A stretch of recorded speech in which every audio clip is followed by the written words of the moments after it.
وصحبه أجمعين أما بعد.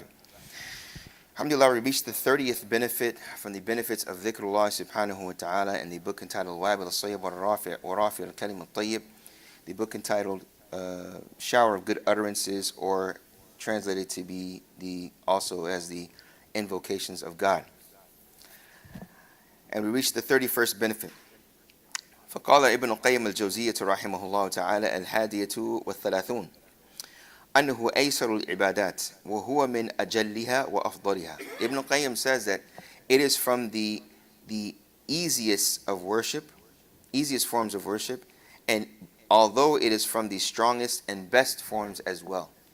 So this shows, subhanAllah, that the Prophet ﷺ, he said, inna dina yusrun, that verily the religion is easy. وَلَنْ يُشَادَّ أَحَدٌ إِلَّا غَلَبَ, that the deen is an easy religion, and it will not, and no one will transgress their bounds unless it will overpower them. So if there's someone that is harsh on the religion, very rigid, it will eventually overpower them. It is not sustainable. The deen is easy. Do not, and this is very important for parents and for educators, do not make the deen difficult for people. Do not make the religion difficult for people. Without a doubt, there are elements in Islam that are uncompromisable. We don't compromise in our faith and then use that as an example to say, no, let's make the deen easy upon people. What is a yardstick for that?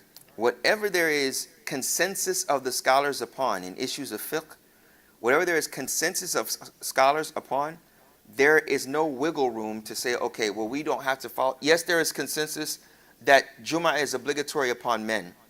But there's wiggle room to always say, okay, you don't have to make Jum'ah if you are in this land. Or this time of the year, you don't have to make Jum'ah for men, right? No, we say that there's ijma' on this, consensus of scholars on this. Therefore, there's no wiggle room to say, okay, we can have a different opinion. Where there's difference of opinion, there's even a range within that. It's not just free range as well. Difference of opinion amongst reputable scholars and scholars of knowledge. That's why it's important when we say, okay, there's ikhtilaf, and then it just gives us freedom to do anything. La. The ikhtilaf, the difference of opinion amongst who? So the general folk may say, okay, there's difference of opinion on this issue. For example, the niqab for the woman. Is it obligatory? There's difference of opinion. We say, yes, this difference of opinion is reputable. There's an opinion that says wearing the niqab, the face covering, not the face covering, but the covering where the eyes show. Some scholars say it's obligatory. Some say that it's not obligatory, right? This difference of opinion is considered. This is a considerable difference of opinion, right? So this is what we're talking about. When we talk about the Prophet ﷺ saying a deenu yusr, meaning that the capability to practice this deen is easy. The religion is easy from the aspect of, look at how many opportunities Allah subhanahu wa ta'ala gives us to worship Him. And He's saying here, أَنَّهُ أَيْسَرُ الْعِبَادَةِ, that it is of the easiest forms of worship. Right now, while you're listening, you can say, SubhanAllah, SubhanAllah, SubhanAllah, SubhanAllah. That's a form of worship.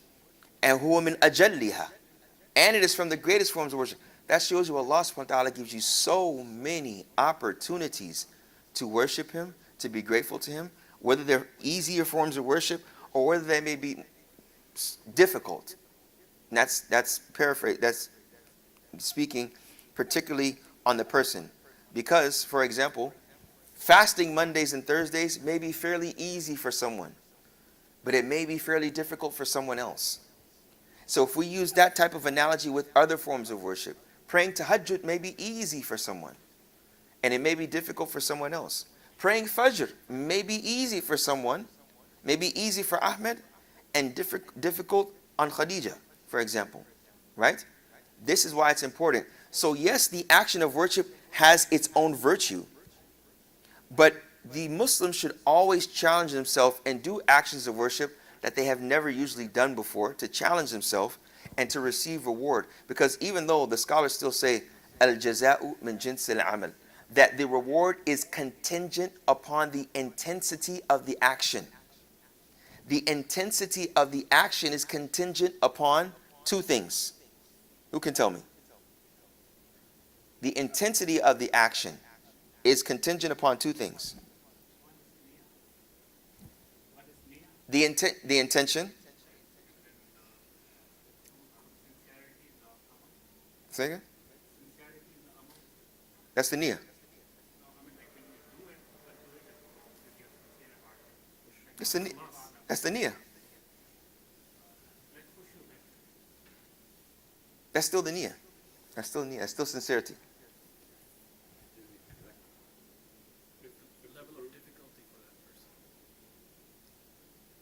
No, no, no. Mm-mm.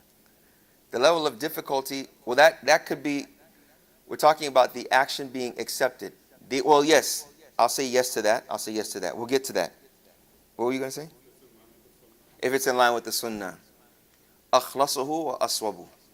When Allah subhanahu wa ta'ala said in the chapter of Mulk, الذي خلق الموت والحياة ليبلوكم أيكم أحسن عملا. The one that has created life and death to see which one of you has excellence in their actions, are best in their actions.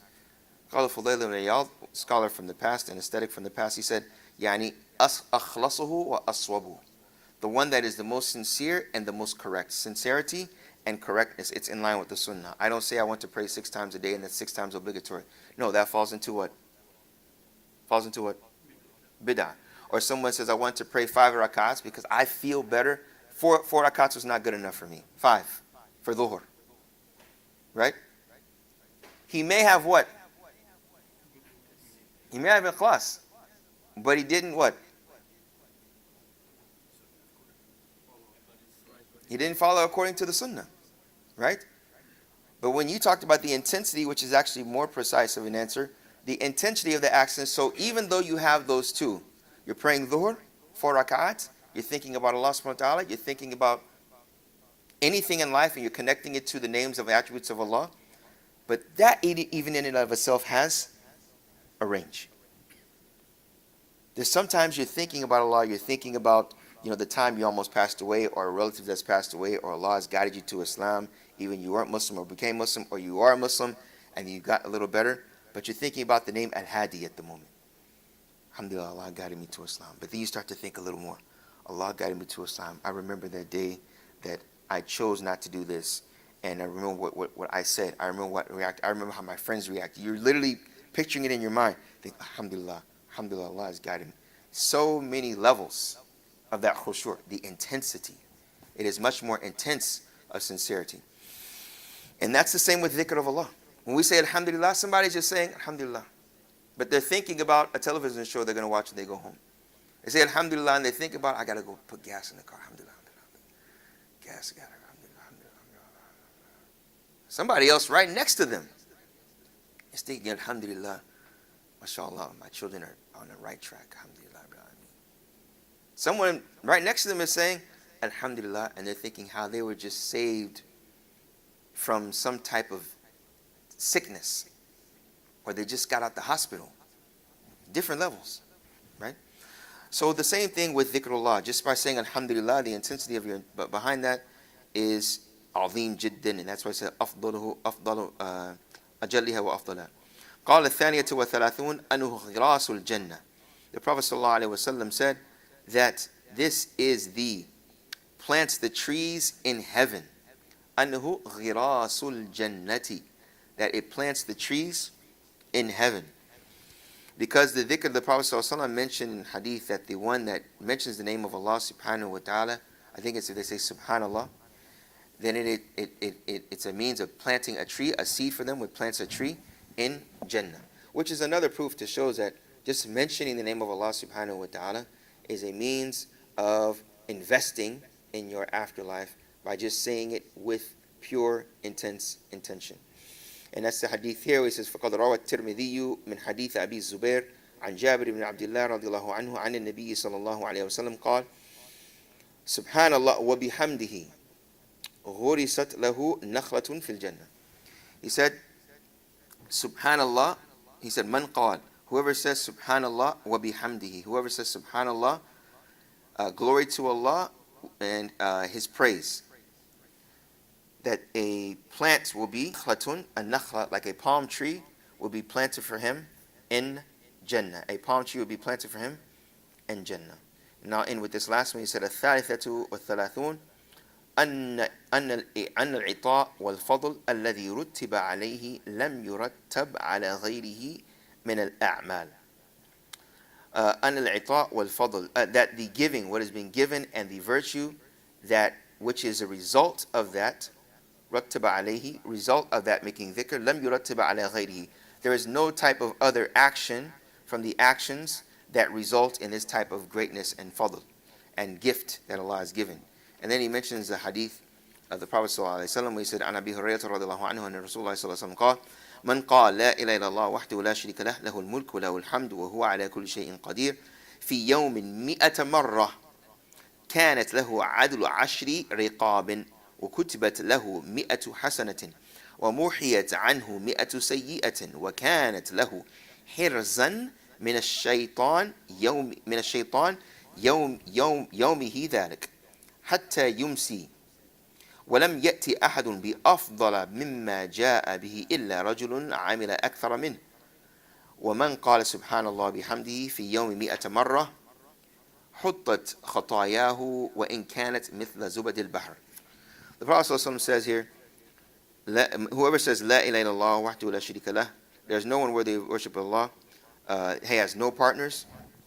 For him is a pure dominion in all praise, and he is upon everything able to do. In one day, whoever says that in one day, 100 times, it is as though he has freed 10 servants or slaves. And 100 good deeds are written for him. And 100 evil deeds are erased. And he has the shield of shaitan on that particular day until the nighttime. وَلَمْ يَأْتِ أَحَدٌ بِأَفْضَلَ مِنْ, and no one will come with better than that except with someone who does more than that. And then he concludes and he says, and whoever says subhanallah bihamdi, glory to Allah and for his praise, and this is where Ibn Qayyim mentions that virtue earlier. In one day, whoever says that in one day 100 times, that his bad deeds will be erased or placed, even if they were the size of the zubad al-bahr, like the foam of the sea, right? Again, this is showing the virtue of making dhikr. So the last, what he said is, La ilaha illallah wahdahu la sharika lahu, lahul mulku, wa lahul hamdu, wa huwa ala kulli shay'in qadir. How many times should you say it? 100 times. And what's the virtue? It's like freeing, what? 10 slaves. And it is also what? He said freeing 10 slaves and 100 good deeds for him and 100 bad deeds erased. Right? And he has a shield from Satan for the whole day until the nighttime. 4. And whoever says subhanallah bihamdi, glory to Allah and his praise, 100 times, that all of his good deeds will be erased, even if they, good deeds will be erased. All of his bad deeds will be erased. Astaghfirullah. All of his bad deeds, his or her bad deeds will be erased, even if they were the size of the foam of the sea. So again, just saying it, not just saying it, but you know what I mean. Yeah. Just saying it, you receive that reward, right? You think that, okay, 100 good deeds raised, man, I have to go fast on Mondays and Thursdays and pray tahajjud and sprinkle a little Quran recitation and after Fajr and after Maghrib. That's if I got to get 100. No, he's saying right here, you say this 100 times, look at the virtue, 4 virtues, right? If you say subhanallah bihamdi, look at that virtue. All of your evil deeds, inshallah, be erased bi'idhnillahi ta'ala. And he said all the evil deeds. So we don't know how many you think about it. It could be from that day, it could be from, that shows that Allah is what? What's one name of Allah that reminds you of this? Ghafoor. Let's end with that. That Allah is Ghafoor, Ghaffar. I want to ask, but that's going to take too much time. Huh? So Ghafoor and Ghaffar generally means what? Forgiving. Afu means what? To wipe away. The wipe awayer. And the pardoner. Right? What else? You said another name?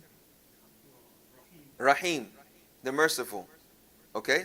How does this tie into that?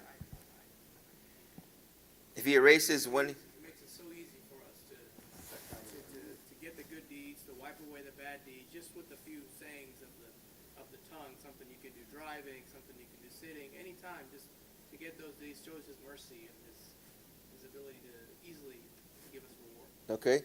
So he's merciful in the fact that he makes it easy for you to get forgiveness.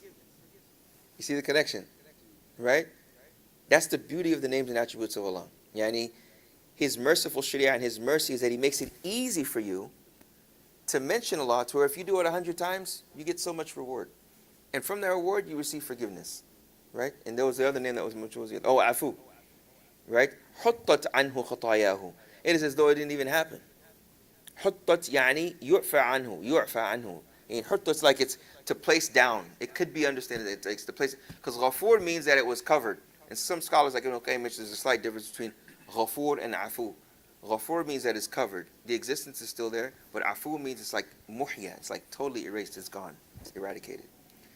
So may Allah subhanahu wa ta'ala forgive us for our shortcomings and allow us to be of the dhakirin and shakirin ya Rabbil Alameen. اللهم اغفر لنا من ذنوبنا وكفر عنا سيئاتنا وتوفنا مع الأبرار يا حي يا قيوم برحمتك نستغيث أصلح لنا شؤوننا كلها ولا تكلنا إلى أنفسنا طرفة عين يا غفور اغفر لنا يا رحيم ارحمنا وارحم موتانا يا رب العالمين ارحم موتانا يا رب العالمين ارحم موتانا يا رب العالمين في مشارق الأرض ومغاربها يا العزيز يا القوي يا المتين يا الغفار يا الغفور يا الغافر وصلى الله وسلم وبارك على نبينا محمد وعلى آله وصحبه أجمعين.